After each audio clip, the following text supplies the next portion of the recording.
ढकी। अतीत में दबे हुए पाँव में हम लोग अब तक पढ़े हैं कि मोहनजोदड़ो की खुदाई में मिला साक्ष्य के अनुसार पूरब की बस्ती रईसों की बस्ती थी। एक चीज़ और बताया था लेखक की सड़क के दोनों तरफ घर थे और किसी भी घर का मुख्य द्वार सड़क पर नहीं खुला हुआ था। आगे पढ़ते हैं।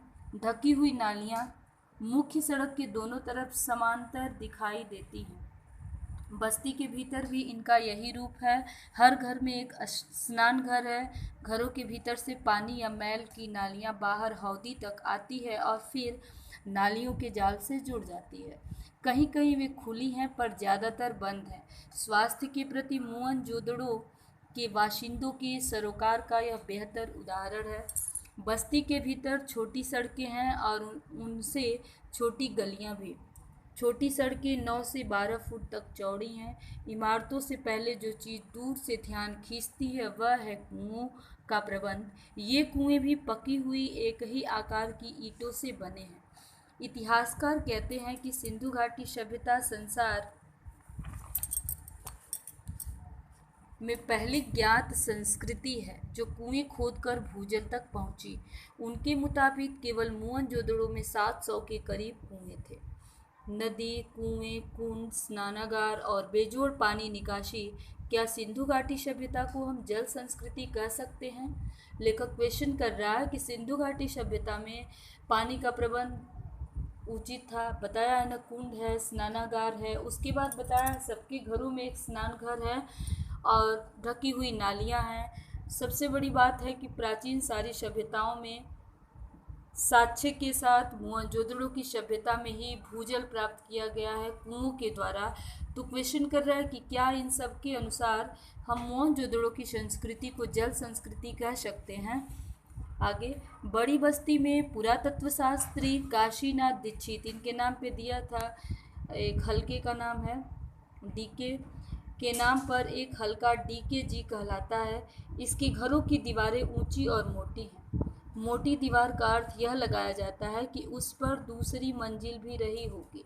कुछ दीवारों में छेद है तो संकेत देते हैं कि दूसरी मंजिल उठाने के लिए शायद यह सहतीरों की जगह हो। सभी घर ईंट के हैं। एक ही आकार की ईंटें 1:2:4 के अनुपात की। सभी भट्टी में पकी हुई। हड़प्पा से हटकर जहाँ पक्की और कच्ची ईंटों का मिला जुला निर्माण उजागर है। मोहनजोदड़ो में पत्थर का प्रयोग मामूली हुआ। कहीं कहीं नालियाँ ही अनगढ़ पत्थरों से ढकी दिखाई दी। लेखक बोल रहा है कि जो पुरातत्व शास्त्री काशीनाथ दीक्षित के नाम पे खुदाई की गई थी जिस हल्के का, उस एरिया में घरों की दीवारें मोटी थी और दीवारों में छेद थे। इससे ये अंदाज़ा लगाया गया है कि इन दीवारों के ऊपर एक और 2 मंजिला मकान रहे होंगे। मतलब वहाँ पे 2 तरह के मकान बने थे।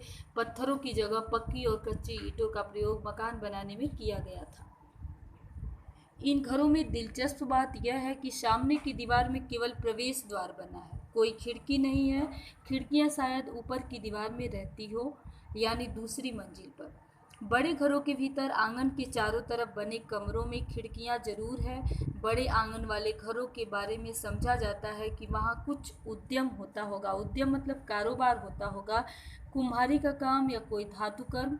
हालांकि सभी घर खंडहर हैं और दिखाई देने वाली चीज़ों से हम सिर्फ अंदाज़ा लगा सकते हैं। लेखक बोल रहा है कि इन घरों में दिलचस्प बात यह है कि जो सामने से प्रवेश द्वार है उसमें सिर्फ प्रवेश द्वार है, एक भी खिड़की नहीं है। और खिड़कियां शायद ऊपर के घरों में रही होगी। मतलब यदि 2 मंजिला इमारत है तो दूसरी मंजिल पर खिड़कियां रही होगी। और ये लेखक अंदाज़ा लगाया कि बड़े आंगन वाले घरों में जहाँ चारों तरफ कमरे हैं वहाँ पर कोई कार्य मतलब कोई रोजगार लोग करते होंगे।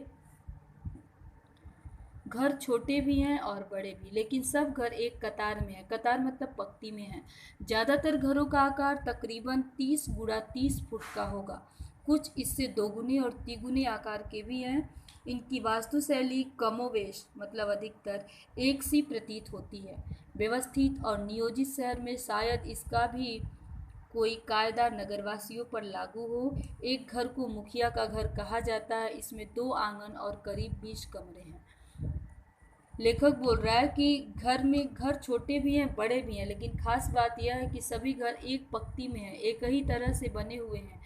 लेखक बोल रहा है हो सकता है कि वह वास्तुकला की या जो नगर का व्यवस्था और नियोजन करता हो ऐसा नियम लागू किया हो कि सारे घर पंक्ति में बनाए जाएंगे, एक जैसे बनाए जाएंगे।